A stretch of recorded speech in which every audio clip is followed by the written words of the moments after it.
எல்லாரும் எழுதிக்கிறேன். உங்களை எல்லாரும் பார்த்ததுல ரொம்ப சந்தோஷம்.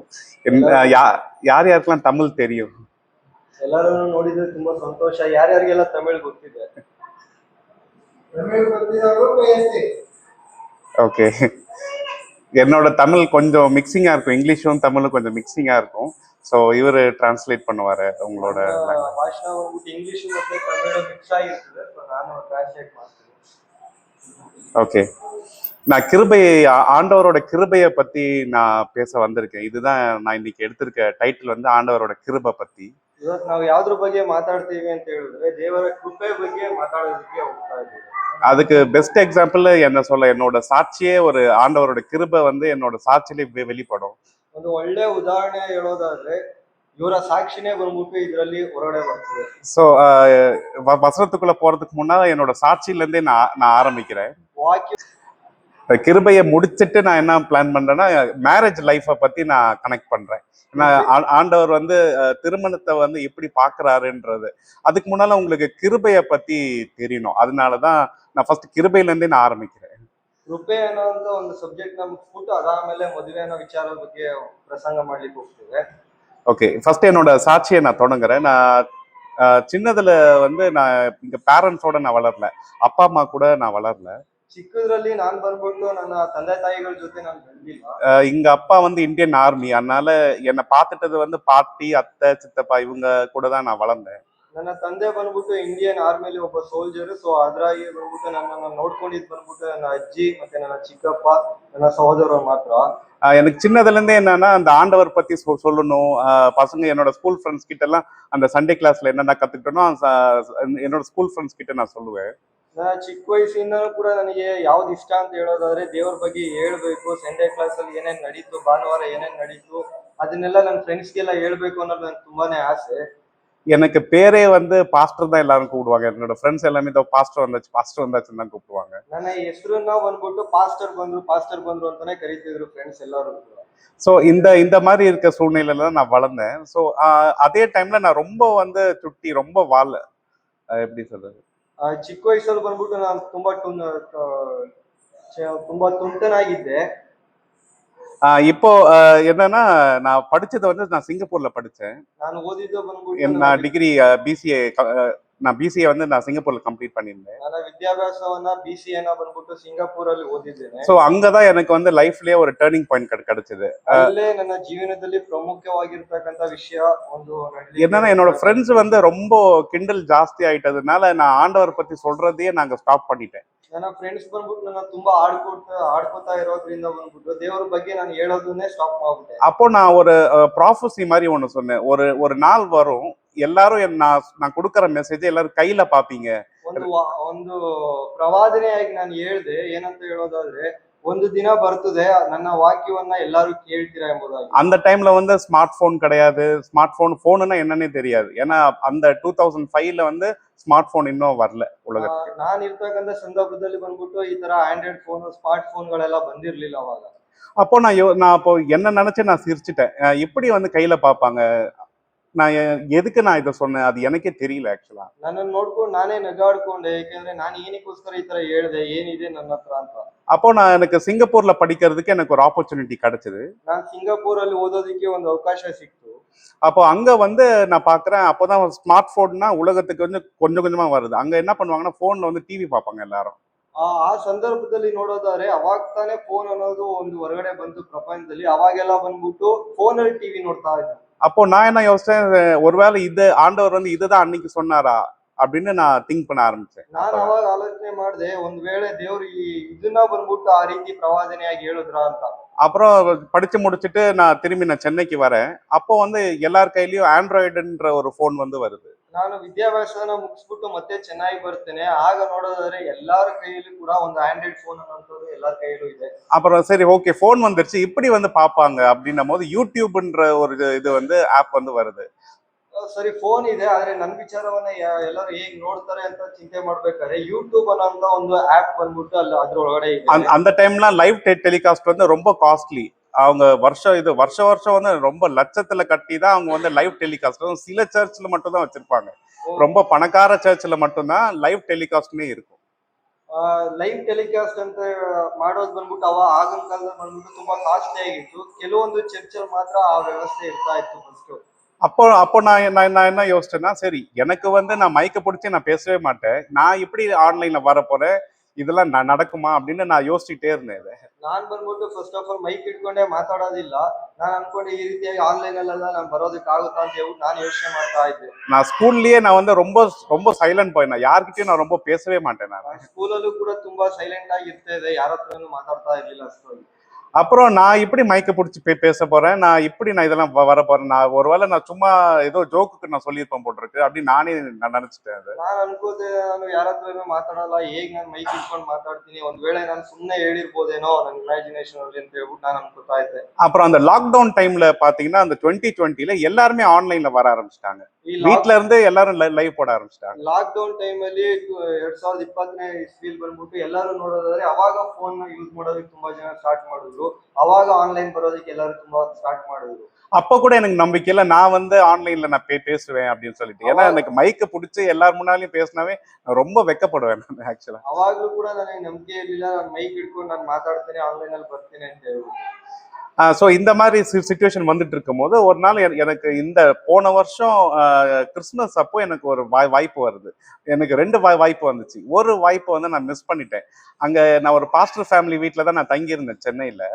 அப்போ அந்த பாஸ்டர் ஃபேமிலி என்ன சொல்றாங்க, ஒரு ஒரு பைபிள் ரீடிங்காவது தா, ஒரு இல்லைன்னா ஏதாவது ஒரு ஷார்ட் மெசேஜ் மாதிரி தா அப்படின்னு என்ன சொன்னாங்க. ಬೈಬಲ್ ರೀಡಿಂಗ್ பண்ண சொன்னாங்க. ಈ ರೀತಿ ಸಂದರ್ಭ ಇರ್ಬೇಕಾದ್ರೆ ನನಗೆ ಈ ಹೋದ್ ಡಿಸೆಂಬರ್ ಅಲ್ಲಿ 2 ಅವಕಾಶ ಬಂತು. ಒಂದು ಅವಕಾಶವನ್ನ ನಾನು ಮಿಸ್ ಮಾಡ್ಕೊಂಡೆ.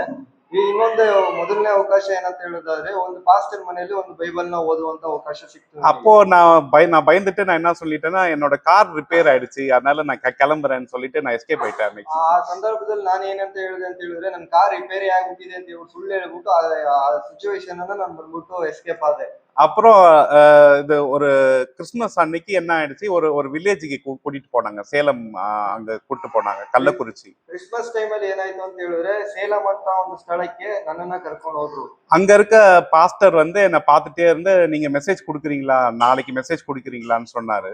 ಅಲ್ಲಿ ಇರ್ತಕ್ಕಂತ ಒಬ್ಬ ಪಾಸ್ಟರ್ ನನ್ನನ್ನು ನೋಡ್ತಾನೆ ಇದ್ರು. ಅದಾದ್ಮೇಲೆ ಬಂದ್ಬಿಟ್ಟು ಹೇಳಿದ್ರು, ನಾಳೆ ಬಂದ್ಬಿಟ್ಟು ನೀವು ಮೆಸೇಜ್ ಕೊಡ್ತೀರಾ. அப்போ எனக்கு என்ன சொல்லி ಎಸ್ಕೇಪ್ ஆகுறதுன்னு எனக்கு தெரியல. ಅವಾಗ ನಾನು ಏನನ್ನ ಹೇಳ್ಬಿಟ್ಟು ಇದರಿಂದ ತಪ್ಪಿಸ್ಕೋಬೇಕಂತ ಅವಾಗ ನನಗೆ ಗೊತ್ತಾಗ್ಲಿಲ್ಲ.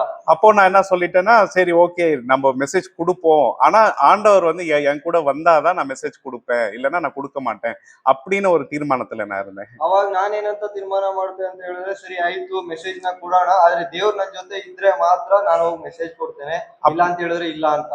அப்புறம் கடைசியில பாத்தீங்கன்னா நான் அந்த மேரேஜ் அண்ட் ஃபேமிலி வந்து ஃபர்ஸ்ட் மெசேஜ் வந்து நான் கொடுத்திருக்கேன். அது யூடியூப்லயும் இருக்கு. சோ ಮೊದಲನೇದಾಗಿ ನೋಡೋದಾದ್ರೆ ಅಲ್ಲಿ ಯೂಟ್ಯೂಬ್ ಅಲ್ಲೂ ಕೂಡ ಅದಿದೆ. ಮದುವೆ ಮತ್ತು ಕುಟುಂಬದ ಬಗ್ಗೆ ನಾನು ಮೊದಲನೇ ಮೆಸೇಜ್ ಕೊಟ್ಟಿರ್ತಕ್ಕಂಥದ್ದು. அதுல யாரெல்லாம் சின்ன வயசுல என்ன கிண்டல் பண்ணாங்களோ நான் அவங்க கிட்ட சொல்லியிருக்கணும், அவங்க எல்லாருமே பார்த்து ஆச்சரியப்பட்டாங்க.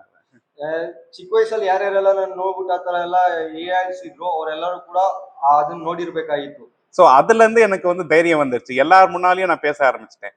ಅಲ್ಲಿಂದ ಬಂದ್ಬಿಟ್ಟು ನನಗೆ ಧೈರ್ಯ ಬಂತು. ಅವಾಗ್ಲಿಂದ ನಾನು ಎಲ್ಲಾರ ಮುಂದೆ ಮಾತಾಡಿ. இப்போ எங்கேயாவது கூட்டம் எனக்கு ஏதாவது வாய்ப்பு கிடைக்குமா அந்த மாதிரி நான் தேடிட்டே இருக்கேன். ಇವಾಗ ನೋಡೋದಾದ್ರೆ ಯಾವ ರೀತಿಯಾಗಿರ್ತಕ್ಕಂಥ ಅವಕಾಶಗಳು ನಮ್ಗೆ ಸಿಗ್ತದ ಅಂತ ಹೇಳ್ಬಿಟ್ಟು ನಾನು ನೋಡ್ತಾನೆ ಇದ್ದೇನೆ. சோ ஆண்டவர் வந்து மனுஷனை எப்படி மாத்துறாருன்னு பாருங்க. ದೇವರು ಮನುಷ್ಯರನ್ನ ಯಾವ ರೀತಿಯಾಗಿ ಬದಲಾಯಿಸ್ತಾರೆ ಅನ್ನೋದನ್ನ ನೋಡ್ರಿ. அதுக்கு அப்புறம் வந்து எனக்கு என்னன்னா, நான் சிங்கப்பூர்ல இருக்கும் போது எனக்கு ஒரு கனவு வந்துச்சு. ಅದಾದ ನಂತರ ಸಿಂಗಾಪುರ್ ಅಲ್ಲಿ ನಾನು ಇರ್ಬೇಕಾದ್ರೆ ನನ್ಗೊಂದು ಕನಸು ಬೀಳ್ತು. அந்த கனவு வந்து பாத்தீங்கன்னா, நான் ஆக்சுவலா நான் 4 வருஷம் நான் சிங்கப்பூர்ல படிச்சேன். 4 வருஷமும் வந்து நான் ஆண்டவர் கூட தொடர்பே இல்லை. நான் உண்டு படிப்பு உண்டுன்னு இருப்பேன். 4 ವರ್ಷ ನಾನು ಸಿಂಗಾಪುರ್ ಅಲ್ಲಿ ಇದ್ದೆ. ಆದ್ರೆ ಸಿಂಗಾಪುರ್ ಅಲ್ಲಿ ಇರ್ಬೇಕಾದ್ರೆ ನನಗೂ ದೇವರಿಗೂ ಯಾವುದೇ ರೀತಿಯಾಗಿರ್ತಕ್ಕಂಥ ಕಲೆಕ್ಷನ್ ಇರ್ಲಿಲ್ಲ. அப்போ எனக்கு ஆண்டவர் வந்து ஒரு ஒரு கனவு, விடிய காலையில ஒரு கனவு வருது. என்னன்னா, அங்க எல்லாருமே இந்த மாதிரி டெக்கரேட் பண்ணிட்டு இருக்காங்க, ரொம்ப ஒரு என்ஜாய் பண்ணிட்டு இருக்காங்க. அந்த சந்தோஷத்தை நான் இந்த உலகத்துல நான் எங்கேயுமே பார்த்ததே கிடையாது. ಅದು ಬೆಳಗಿನ ಜಾವ ನನ್ಗೊಂದು ಕನಸು ಬಿತ್ತು. ಅದು ಯಾವ ರೀತಿಯಾಗಿರ್ತಕ್ಕಂಥ ಕನಸು ಅಂತ ಹೇಳಿದ್ರೆ, ಈ ಎಲ್ಲರೂ ನೋಡೋದಾದ್ರೆ ಬಂದ್ಬಿಟ್ಟು ಎಲ್ಲ ಡೆಕೋರೇಟ್ ಮಾಡ್ತಿದ್ದಾರೆ. ಆದ್ರೆ ಅದೆಲ್ಲ ಆತರ ಸಂತೋಷವನ್ನ ಇದುವರೆಗೂ ನಾನು ನೋಡಿರ್ಲಿಲ್ಲ ಎಲ್ಲೂ. அப்போ எனக்கு தெரியுது, நான் வேற எங்கேயோ நான் இருக்கிறேன்றது மட்டும் எனக்கு தெரியுது. அது ஆக்சுவலி கனவு மாதிரியே இல்ல, ரியலா இருக்கிற மாதிரி இருக்கு. ಅದ್ ನನಗೆ ಕನಸಾಗಿ ಇರ್ಲಿಲ್ಲ, ನಿಜ ರೀತಿಯಲ್ಲಿ ಇತ್ತು. ಅವಾಗ ನನಗೆ ಏನ್ ಅನಿಸ್ತೈತೆ ಅಂತ ಹೇಳಿದ್ರೆ, ನಾನು ಎಲ್ಲೋ ಬೇರೆ ಕಡೆ ಇದ್ದೀನಿ ಅಂತ ನನಗೆ ಅನಿಸ್ತಾ ಇತ್ತು. அப்போ நான் எல்லார்கிட்டயும் கேட்கிறேன், நான் இங்க இருக்கேன், நான் எல்லார் பேர் சொல்லியும் நான் கேட்கிறேன், எங்க குடும்பத்தார் பேர் சொல்லி எல்லாம் நான் கேட்கிறேன், இவங்க இருக்காங்களான்னு. யாருமே நீ யார சொல்றன்னு எங்களுக்கு தெரியலன்றாங்க. ನಾನು ಅಲ್ಲಿರ್ತಕ್ಕಂಥವ್ರನ್ನ ಕೇಳ್ತಿದ್ದೇನೆ, ನನ್ನ ಕುಟುಂಬದವ್ರನ್ನೆಲ್ಲ ಹೆಸರನ್ನೆಲ್ಲ ಇಟ್ಟು ಕೇಳ್ತಿದ್ದೇನೆ, ಇಂಥವ್ರೆಲ್ಲ ಇಲ್ಲಿ ಇದಾರ ಅಂತ ಕೇಳ್ಬೇಕಾದ್ರೆ ಅವ್ರು ಯಾರು ಈ ತರ ಇಲ್ಲ ಅಂತ ಹೇಳ್ತಿದ್ದಾರೆ. அப்போ நான் இப்ப எங்க இருக்கேன்னு சொல்லுங்கன்னும் போது நீ பரலோகத்துல இருக்க ನಾನು அப்படின்னு ಎಲ್ಲಿದ್ದೇನೆ சொன்னாங்க. ಅಂತ ಕೇಳುವಾಗ ಅವ್ರು ಹೇಳಿದ್ರು ನೀನ್ ಪರಲೋಕದಲ್ಲಿ ಇದೀಯಾ. அப்போ எனக்கு பயம் வந்து நான் எந்திரிச்சிட்டேன், அதிர்ச்சியில ஒருவேளை நான் இறந்து போயிட்டேனோ அந்த மாதிரி. ಅವಾಗ ನನಗೆ ಹೆದರಿಕೆಯಾಗಿ ನನ್ನ ಕನಸಿನಿಂದ ಎದ್ದೋಳ್ದೆ, ನಾನೆಲ್ಲ ಸತ್ತೋಗ್ಬಿಟ್ಟಿದ್ದೇನೋ ಅಂತ ತಿಳ್ಕೊಂಡು. அப்புறம் எனக்கு அடுத்த நாளே இன்னைக்கு இன்னொரு கனவு வருது. ಆದ್ರೆ ಮರುದಿನನೇ ನನಗೆ ಇನ್ನೊಂದು ಕನಸು ಬೀಳ್ತದೆ. அங்க பாத்தீங்கன்னா ஒரு கொடைக்கானல் மாதிரி ஒரு இடம், கீழே வந்து அந்த மேகம் எல்லாம் கீழே போகுது. ಒಂದು ಕೊಡೈಕೆನಲ್ ರೀತಿಯಾಗಿರ್ತಕ್ಕಂಥ ಒಂದು ಸ್ಥಳ ನೋಡೋದಾದ್ರೆ ಬೆಟ್ಟದ ಕೆಳಗಡೆ ಎಲ್ಲ ಮೇಘಗಳೆಲ್ಲ ಹೋಗ್ತದೆ. அங்க புல்வெளி எல்லாம் இருக்கு. அங்க வந்து ஒரு சின்ன வீடு மாதிரி இருந்துச்சு. ಅಲ್ಲೆಲ್ಲ ಬೆಟ್ಟ ಗುಡ್ಡಗಳೆಲ್ಲ ಇದ್ದಾವೆ, ಅಲ್ಲೊಂದು ಚಿಕ್ಕ ಮನೆ ಇತ್ತು. அந்த வீட்டு உள்ள நான் போறேன், ಆ ಮನೆ ಒಳಗಡೆ ನಾನು ಹೋಗ್ತೇನೆ. அங்க பெரிய ஒரு விருந்து மாதிரி இருக்கு. ஒரு டைனிங் டேபிள்ல எல்லாரும் விருந்துக்காக வெயிட் பண்றாங்க. ಅಲ್ಲಿ ದೊಡ್ಡ ಒಂದು ಉಪಹಾರವನ್ನು ಸಿದ್ಧ ಮಾಡಿದ್ದಾರೆ ಒಂದು அப்போ ಡೈನಿಂಗ್ ಟೇಬಲ್ ಅಲ್ಲಿ. அப்போ 2 சேர் மட்டும் காலியா இருந்தது. ಅಲ್ಲಿ ನೋಡೋದಾದ್ರೆ 2 ಚೇರ್ ಮಾತ್ರ ಖಾಲಿಯಾಗಿತ್ತು. அதுல நான் ஒரு சேர்ல நான் போய் உட்கார்ந்துட்டு நான் எல்லாரையும் நான் பாக்குறேன் எதுக்காக வெயிட் பண்றாங்க. ಒಂದು ಚೇರ್ ಅಲ್ಲಿ ನಾನು ಕುತ್ಕೋಬಿಟ್ಟು ನೋಡ್ತೇನೆ, ಯಾರು ಇನ್ನು ಎಲ್ಲರೂ ಏನಕ್ಕೋಸ್ಕರ ಇನ್ನು ಏನಕ್ಕೋಸ್ಕರ. அப்போ நான் கேக்குறேன், யாருக்காக வெயிட் பண்றீங்கன்னும் போது நாங்க ஜீசஸ்க்காக வெயிட் பண்றோம் அப்படின்னு நான் திருப்பி முழிச்சிட்டேன். ನಾ ಎಲ್ಲರನ್ನು ಕೇಳ್ತಿದ್ದೇನೆ, ಯಾರಿಗೋಸ್ಕರ ವೆಯ್ಟ್ ಮಾಡ್ತಾ ಇದೀರಾ ಅಂತ ಕೇಳೋದಾಗ ಎಲ್ಲರೂ ಹೇಳಿದ್ರು ನಾನು ದೇವರು ಯೇಸುಗೋಸ್ಕರ ವೆಯ್ಟ್ ಮಾಡ್ತಾ ಇದ್ದೇನೆ ಅಂತ ಹೇಳಿದ್ರು. ಅವಾಗ ನಾನು ಮತ್ತೆ ಎದ್ದೋಳ್ಬಿಟ್ಟೆ ಕನಸಿನಿಂದ. இப்ப அடுத்த நாள்ல இருந்து இந்த கனவை பத்தி எனக்கு ஒரே யோசனை, எதுக்காக இந்த கனவு வரணும், இது கனவு மாதிரியே தெரியல, நான் உண்மையாலுமே அங்க போயிட்டு வந்த மாதிரியே இருக்கு. ಅದ್ ಮರುದಿನ ಬಂದ್ಬಿಟ್ಟು ನನಗೆ ಅದ್ರ ಬಗ್ಗೆನೇ ಯೋಚನೆ ಬರ್ತಾ ಇದೆ, ಇದು ಕನಸು ರೀತಿಯಾಗಿ ನನಗೆ ಕಾಣಿಸ್ತಾ ಇಲ್ವಲ್ಲ, ಏನಕ್ಕೆ ನಾನು ಅಲ್ಲಿಗೆ ಹೋಗಿದೆ ಅಂತ ಹೇಳ್ಬಿಟ್ಟು ನಾನೇ ಆಲೋಚನೆ ಮಾಡ್ತಾ ಇದ್ದೇನೆ. ஏன்னா கனவுன்னா நான் கொஞ்ச நேரத்துல நான் மறந்துடுவேன். இது நான் ரியலா போயிட்டு வந்ததுனால எனக்கு மறக்கவே முடிய மாட்டேங்குது. ಕನ್ಸಾಗ್ಬಿಟ್ರೆ ಬೇಗನೆ ಮರ್ತ್ ಬಿಡ್ತೇವೆ, ಆದ್ರೆ ಇದೊಂಥರ ನನಗೆ ನಿಜವಾಗಿ ಹೋಗಿದ್ ಬಂದಿದ್ದರಿಂದ ಇದನ್ನ ನಾನು ಮರೆಯೋದಕ್ಕೆ ಸಾಧ್ಯವಾಗ್ತಲ್ಲ. அப்ப நான் ஒரு பாஸ்டர்ஸ் கிட்டயும் நான் கேட்கிறேன், எனக்கு இந்த மாதிரி ஒரு கனவு வந்துச்சு, இதுக்கு அர்த்தம் என்னன்னு எனக்கு தெரியல, யாராவது எனக்கு ಅರ್ಥ தெரிஞ்சா எனக்கு சொல்லுங்க. ನಾನು ಒಬ್ಬೊಬ್ಬ ಪಾಸ್ಟರ್ ಹತ್ರ ಕೇಳ್ತಿದ್ದೇನೆ, ನನಗೆ ಈ ರೀತಿಯಾಗಿರ್ತಕ್ಕಂಥ ಕನಸು ಬೀಳ್ತು, ಈ ಕನಸಿನ ಅರ್ಥ ಏನು ಅಂತ ಹೇಳ್ಬಿಟ್ಟು ಒಬ್ಬೊಬ್ಬರು ನಾನು ಕೇಳ್ತಾ ಇದ್ದೇನೆ. அப்புறம் நிறைய பாஸ்டர் வந்து ஒரு அர்த்தம் அவங்க தெரிஞ்சதெல்லாம் சொல்றாங்க, ஆனா என்னால அதை அக்செப்ட் பண்ண முடியல. ಆದ್ರೆ ಒಬ್ಬೊಬ್ಬ ಪಾಸ್ಟರ್ ಅವ್ರು ಗೊತ್ತಿರ್ತಕ್ಕಂಥ ಅರ್ಥವನ್ನ ಹೇಳ್ತಿದ್ದಾರೆ, ಅದನ್ನ ತಗೊಳೋದಿಕ್ ಆಗ್ತಾ ಇಲ್ಲ. அப்போ இன்னொரு பாஸ்டர் என்ன சொல்றாரு, இந்த கனவை தந்தது ஆண்டவர் தான், நீ ஏன் ஆண்டவர் கிட்டே கேட்க கூடாது. ಒಬ್ಬ ಪಾಸ್ಟರ್ ಹೇಳಿದ್ರು, ಈ ಕನಸನ್ನ ಕೊಟ್ಟಿರ್ತಕ್ಕಂಥವನು ದೇವ್ರು, ಆದ್ರೆ ನೀನ್ ಏನಕ್ಕೆ ದೇವ್ರನ್ನ ಕೇಳಬಾರ್ದು. அப்போ நான் ஆண்டவர் கிட்ட நான் கேட்கிறேன், எதுக்காக இந்த கனவு எனக்கு தந்தீங்கன்னு சொல்லி நான் ஃபாஸ்டிங் ப்ரேயர்ல இருந்து நான் கேட்கிறேன். அப்புறம் எனக்கு ஆண்டவர் வந்து ஒரு விஷயத்த வந்து எனக்கு வெளிப்படுத்தினாரு. ನಾನ್ ದೇವ್ರ ಹತ್ರ ಫಾಸ್ಟಿಂಗ್ ಇಟ್ಕೊಂಡ್ಬಿಟ್ಟು ನಾನ್ ದೇವ್ರ ಹತ್ರ ಕೇಳ್ತಿದ್ದೇನೆ, ದೇವ್ರ ಏನಕ್ಕೋಸ್ಕರ ನನಗೆ ಈ ಕನಸನ್ನ ಕೊಟ್ಟಿದೀಯಾ ಅಂತ ಹೇಳ್ಬಿಟ್ಟು ನಾನ್ ದೇವ್ರ ಹತ್ರ ಕೇಳ್ಬೇಕಾದ್ರೆ ದೇವ್ರು ನನಗೆ ಒಂದು ವಿಚಾರವನ್ನ ಹೇಳಿದ್ರು. அப்போ என்ன வெளிப்படுத்துறாருன்னா, இப்போ ஒரு உதாரணம் சொல்லிதான் ஆண்டவர் வந்து ஆரம்பிப்பாரு. ஆண்டவர் இப்ப ஜீசஸ் வந்து பாத்தீங்கன்னா ஃபர்ஸ்ட் ஒரு ஸ்டோரிய சொல்லிடுவாரு, அதுக்கப்புறம் தான் விளக்கத்தையே சொல்லுவாரு. அதே மாதிரிதான் எனக்கும் சொன்னாரு. ಯೇಸು ಸ್ವಾಮಿ ನೋಡೋದಾದ್ರೆ ಯಾವುದೇ ಮಾತುಕತೆಯಲ್ಲಾದ್ರೂ ಕೂಡ ಮೊದಲನೇದಾಗಿ ಒಂದು ಉದಾಹರಣೆನ ಕೊಟ್ಬಿಟ್ಟು ಆನಂತರ ಭಾಷಣವನ್ನ ಪ್ರಾರಂಭಿಸ್ತಾ ಇದ್ರು. ಅದೇ ರೀತಿಯಾಗಿ ನನಗೂ ಕೂಡ ಒಂದು ಉದಾಹರಣೆನ ಕೊಟ್ಬಿಟ್ಟು ಆನಂತರ ಹೇಳ್ತಾ ಇದ್ದಾರೆ. அப்போ ஆண்டவர் என்ன சொல்றாருன்னா, இப்போ ஒரு அமெரிக்காக்காரன் இந்தியாவுக்கு வராருன்னா அவனுக்கு எவ்வளவு பெரிய ப்ரொடெக்ஷன், ஒரு ட்ரம்ப் வந்து அவங்களுக்கு எவ்வளவு பெரிய ப்ரொடெக்ஷன் தராங்க. இந்தியாவே டிவில வந்து வாட்ச் பண்ணும், அவ்வளோ இது பண்ணுவாங்க. ட்ரம்ப்ல ஒரு சாதாரண ஒரு அமெரிக்கன் வந்து இங்க வந்தா கூட அந்த அமெரிக்கனுக்கு அவ்வளோ ப்ரொடெக்ஷன் தருவாங்க. ದೇವ್ರು ಹೇಳೋದಕ್ಕೆ ಸ್ಟಾರ್ಟ್ ಮಾಡಿದ್ದಾರೆ, ಯಾವ ಉದಾಹರಣೆ ರೀತಿಯಲ್ಲಿ ಯಾವ ರೀತಿಯಾಗಿ ಅಂತ ಹೇಳೋದಾದ್ರೆ, ಅಮೆರಿಕದಲ್ಲಿ ಇರ್ತಕ್ಕಂಥ ಯಾವುದೇ ವ್ಯಕ್ತಿ ಪ್ರೆಸಿಡೆಂಟ್ ಆಗಿರ್ಬೋದು, ಯಾವುದೇ ಸಾಮಾನ್ಯ ವ್ಯಕ್ತಿ ಯಾರೇ ಆದ್ರೂ ಕೂಡ ಇಂಡಿಯಾಗೆ ಬರ್ಬೇಕಾದ್ರೆ ಅವ್ರಿಗೆ ಎಷ್ಟು ಸುರಕ್ಷಿತವಾಗಿ ನಮ್ಮ ಗೌರ್ಮೆಂಟ್ ಕೊಡ್ತದೆ, ಆ ರೀತಿಯಾಗಿ ದೇವ್ರು ಸ್ಟಾರ್ಟ್ ಮಾಡ್ತಾ ಇದ್ದಾರೆ. ஆக்சுவலி ஏன் அப்படி தராங்கன்னா, அமெரிக்கா தான் இந்த உலகத்தை கண்ட்ரோல் பண்ணுது. அவன் நினைச்சா நம்மளுக்கு எவ்வளவு நல்லது செய்யலாம். அப்புறம் ஏதாவது அவனுக்கு ஏதாவது ஒரு சின்ன கீறல் விழுந்தா கூட அமெரிக்காவே வந்து நின்றும் ಅವನಿಗಾಗ. ಏನಕ್ಕೆ ಇದನ್ನ ಕೊಡ್ತಾ ಇದಾರೆ ಅಂತ ಹೇಳಿದ್ರೆ, ಅಮೆರಿಕ ಬಂದ್ಬಿಟ್ಟು ತುಂಬಾ ಪವರ್ಫುಲ್ ಆಗಿರ್ತಕ್ಕಂಥ ಕಂಟ್ರಿ, ಮತ್ತೆ ಆ ಅಮೆರಿಕ ಅನ್ಕೊಂಡ್ರೆ ತುಂಬಾ ಜನಕ್ಕೆ ತುಂಬಾ ಸಹಾಯ ಮಾಡಬಹುದು.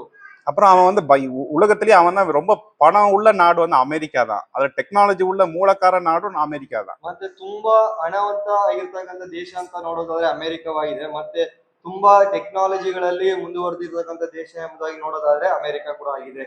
சோ அந்த ஆளு இங்க வந்தாவே நம்ம வந்து கண்ணோட்டமே மாறும், அவங்களோட பாக்குற விதமே மாறும், ரொம்ப ரெஸ்பெக்ட் பண்ணுவோம், அவங்கள பார்த்தா பயப்படுவோம், அந்த மாதிரி எல்லாம் இருக்கு. ಅವ್ರು ಇಲ್ಲಿ ಬರೋದನ್ನ ನಾವು ನೋಡೋದಾದ್ರೆ ನಮ್ ನೋಡುವಂತ ದೃಷ್ಟಿನೇ ಬದಲಾಗುತ್ತೆ, ಅವ್ರು ಕೊಡ್ತಾಗಂತ ಮರ್ಯಾದೆನೇ ಕೂಡ ಬದಲಾಗ್ತಾ ಇರ್ತದೆ. ஸோ இந்த மாதிரி இருக்கும் போது நீ வந்து பரலோகத்துக்குரியவ, உன்னோட சிட்டிசன்ஷிப் வந்து ஹெவன் தான். அந்த ஹெவன் தான் உலகத்தையே கண்ட்ரோல் பண்றது. So, ஆனால் உனக்கு ஏதாவது ஒரு சின்ன ஆபத்து வந்தாலும் ஏஞ்சல்ஸ், டசன்ஸ் ஆஃப் ஏஞ்சல்ஸ் வந்து உங்களுக்கு உனக்காக வரும் அப்படின்னு சொல்லி ஆண்டவர் வந்து சொல்றாரு. ನೀ ಅವಾಗ ದೇವ್ರು ಹೇಳ್ತಿದ್ದಾರೆ, ನೀನು ನೋಡೋದಾದ್ರೆ ನೀನ್ ಬಂದ್ಬಿಟ್ಟು ಪರಲೋಕಕ್ಕೆ ಸೇರಲ್ಪಟ್ಟಿರೋನು, ನಿನಗೇನಾದ್ರು ತೊಂದರೆ ಆಗ್ತಿದೆ ಅಂತ ಹೇಳಿದ್ರೆ ಪರಲೋಕದಲ್ಲಿ ಇರ್ತಕ್ಕಂತ ಸಾವಿರಾರು ದೇವದೂತರುಗಳು ಬಂದ್ಬಿಟ್ಟು ನಿನ್ನ ಸಹಾಯಕ್ಕೆ ಬರ್ತಾರೆ ಅಂತ ಹೇಳ್ಬಿಟ್ಟು ದೇವ್ರು ಹೇಳ್ತಾ ಇದ್ದಾರೆ. ஸோ நீ எதுக்குமே பயப்படாத, உலகத்துல போய் நீ சுவிசேஷம் சொல்லு, உனக்காக ஏஞ்சல்ஸ் நான் அனுப்புவேன் அப்படின்னு ஆண்டவர் வந்து என்னை இதுக்கு மூலியமா வெளிப்படுத்துறேன். அதனால நான் வந்து என்ன பண்ணிட்டேன்னா ஆண்டவர் பத்தி சொல்றதுக்கு எனக்கு தைரியம் வந்துருச்சு. ದೇವರು ಹೇಳ್ತಾ ಇದಾರೆ, ನೀನ್ ಹೋಗ್ಬಿಟ್ಟು ಲೋಕಕ್ಕೆಲ್ಲ ಸುವಾರ್ತೆ ಸಾರು, ನಿನ್ನ ಸಹಾಯಕವಾಗಿ ನಾನು ಇರ್ತೀನಿ ಅಂತ ಹೇಳ್ಬಿಟ್ಟು ದೇವ್ರು ಈ ಮುಖಾಂತರ ಹೇಳ್ತಾ ಇದ್ದಾರೆ. ஸோ இப்படிதான் வந்து நான் அந்த சுவிசேஷத்துக்குள்ளேயே இப்பதான் நான் உள்ள வரேன். நான் ಹೀಗಾಗಿ ನಾನು ಸುವಾರ್ತೆ ಒಳಗಡೆ ಬರ್ತಾ ಇದ್ದೀನಿ. என்னோட சாட்சி இன்னும் நிறைய இருக்கு. ஆனா இப்போ சொன்னா மத்த இதெல்லாம் டைம் ஆயிரும். அதனால நான் ஸ்ட்ரைட்டா நான் சுவிசேஷத்துக்குள்ள நான் வரேன். ನಾನು ಸಾಕ್ಷಿನ ಇಲ್ಲಿ ಮುಗಿಸ್ಬಿಟ್ಟು ನಾನು ಸುವಾರ್ತೆ ಒಳಗಡೆ ಬರ್ತೇನೆ, ಯಾಕಂದ್ರೆ ಸಾಕ್ಷಿ ತುಂಬಾನೇ ಇದೆ, ಅದು ಹೇಳೋದಾದ್ರೆ ಟೈಮ್ ಆಗ್ತದೆ. நான் 2 விஷயத்த வந்து நான் இன்னைக்கு பேசுறேன். ஃபர்ஸ்ட் வந்து கிருபை, ஆண்டவரோட கிருபை. 2 ವಿಷಯವಾಗಿ ಇವತ್ತು ನಾನು ಮಾತಾಡಕ್ಕೆ ಹೋಗ್ತಿದ್ದೇನೆ. ಮೊದಲನೇ ವಿಷಯದಾಗ ಬಂದ್ಬಿಟ್ಟು, ஏன்னா இந்த கிருபை வந்து நீங்க அண்டர்ஸ்டாண்ட் பண்ணாதான் மத்த எல்லா விஷயமும் உங்களோட லைஃப்ல என்ன பிரச்சனை இருந்தாலும் ஈஸியா சால்வ் பண்ண முடியும். ದೇವರ ಕೃಪೆನ ಮೊದಲನೇದಾಗಿ ನೀವು ತಿಳ್ಕೊಂಡ್ರೇನೆ ನಿಮ್ಮ ಜೀವನದಲ್ಲಿ ಇರ್ತಕ್ಕಂಥ ಯಾವುದೇ ಕಷ್ಟಗಳನ್ನು ಅದನ್ನ ಪರಿಹಾರ ಮಾಡ್ಲಿಕ್ಕೆ ಸಾಧ್ಯ. கிருபை வந்து என்னன்னா நீங்க என்ன பண்ணிருக்கீங்கன்னு இல்ல, அவர் என்ன பண்ணிருக்கிறாரு, அதுதான் கிருபை. ಕೃಪೆ ಅಂತ ನೋಡೋದಾದ್ರೆ ನೀವ್ ಏನ್ ಮಾಡಿದೀರಾ ಅದಲ್ಲ ಕೃಪೆ, ದೇವರು ನಿಮಗೋಸ್ಕರ ಏನ್ ಮಾಡಿದ್ದಾರೆ ಅದೇ ಕೃಪೆ. என்னன்னா இப்போ கிருபை வந்து இப்போ நிறைய பேர் சொல்லுவாங்க, நான் இவ்வளவு தூரம் வேண்டியிருக்கேன், இவ்வளவு தூரம் நான் நடந்திருக்கேன், கோயிலை சுத்தி வந்திருக்கேன் அப்படிலாம் சொல்லுவாங்க. ஆனா ஆண்டவர் வந்து என்னன்னா அவரோட கிருபை வந்து அதுக்கு மேலேயே பண்ணியாச்சு. நீங்க என்ன பண்ணாலும் அது வந்து ஒண்ணுமே கிடையாது, அது வேஸ்ட். ஏன்னா ஆண்டவர் வந்து அதுக்கு மேலேயே பண்ணி முடிச்சிட்டாரு. நீங்க பண்ணவே தேவையில்லை, நீங்க விசுவாசிச்சா போதும்.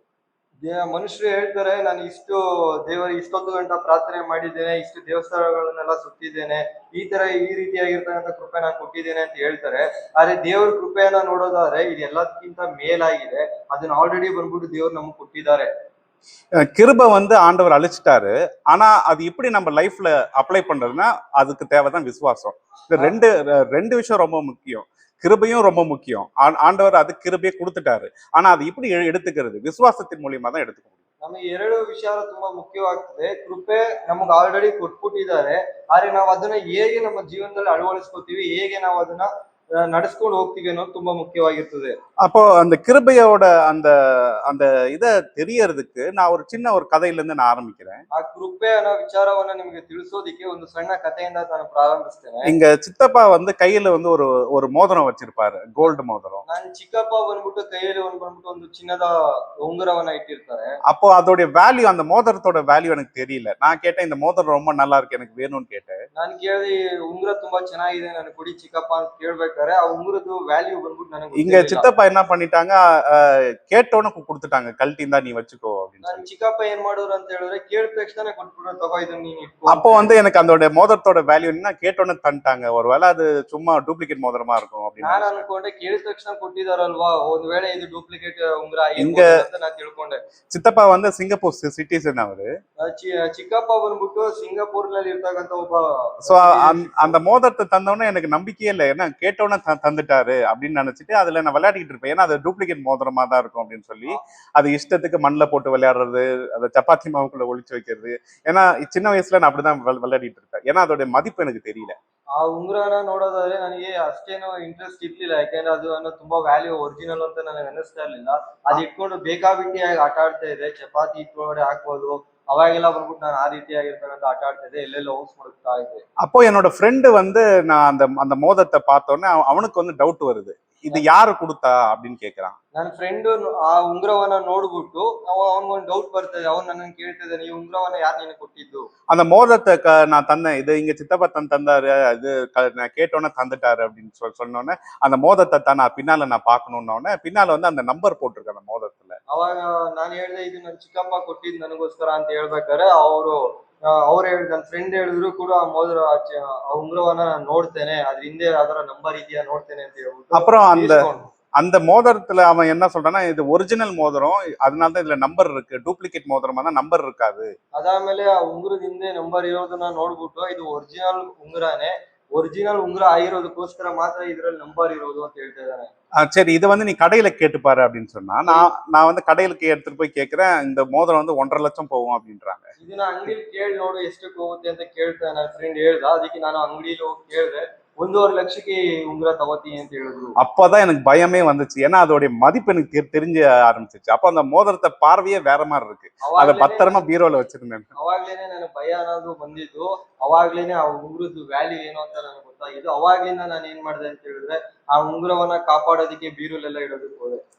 ஸோ நான் இதுல இந்த கதையில இருந்து நான் என்ன சொல்ல வரேன்னா, நம்மளுக்கு மதிப்பு தெரிஞ்சா நம்மளோட கண்ணோட்டமே மாறும், நம்மளுக்கு தைரியமும் வரும். ಈ ಕಥೆಯ ಮುಖಾಂತರ ನಾನು ಏನ್ ಹೇಳೋದಕ್ಕೆ ಹೊರಟಿದ್ದೇನೆ ಅಂತ ಹೇಳಿದ್ರೆ, ಒಂದು ವಸ್ತುವಿನ ಒಂದು ವಿಷಯದ ನಮ್ಗೆ ವ್ಯಾಲ್ಯೂ ಏನು ಅಂತ ಗೊತ್ತಾದ್ರೆ ಅದನ್ನ ನೋಡುವಂತ ದೃಷ್ಟಿನೇ ಬದಲಾಗ್ತದೆ. இப்ப அந்த அந்த மோதிரத்தை பாத்துக்கோங்க. இப்ப என்கிட்ட அந்த 1.5 லட்சம் இருக்குது, இன்னும் கொஞ்சம் நான் வெயிட் பண்ணா அது இன்னும் இன்க்ரீஸ் ஆகும்.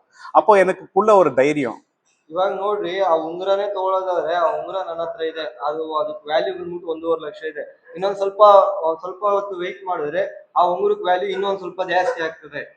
சோ இப்போ எனக்கு அந்த தைரியம் வந்துட்ட பிறகு, ஆனா அந்த மோதிரத்தை வந்து ரொம்ப நான் ப்ரொடெக்ட் பண்ண ஆரம்பிச்சிட்டேன், ரொம்ப பாதுகாப்பா வைக்க ஆரம்பிச்சிட்டேன். ஃபர்ஸ்ட் வந்து நான் ஏனோ தானோன்னு இருப்பேன், ஏன்னா அது மதிப்பு தெரியல. இப்போ வந்து அந்த மோதிரத்தோட பார்வையே மாறுது, அதோடைய ரெஸ்பெக்ட் மாறுது, ஒரு தைரியம் வருது. ஏன்னா எனக்கு ஏதாவது ஒரு பணம் கஷ்டம்னா அந்த மோதிரம் எனக்கு வந்து ஹெல்ப் பண்ணுது.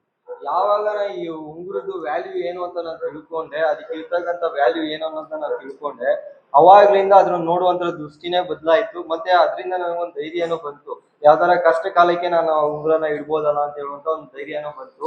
ಅದನ್ನ ನಾನು சுரட்சித்துவாய் இடலிಕ್ಕೆ ಪ್ರಾರಂಭಿಸಿದೆ. சோ அதேதான், இந்த கிருபையை வந்து நீங்க வந்து வேல்யூ பண்ணாதான் நீங்க வந்து தைரியமா இருக்க முடியும் லைஃப்ல.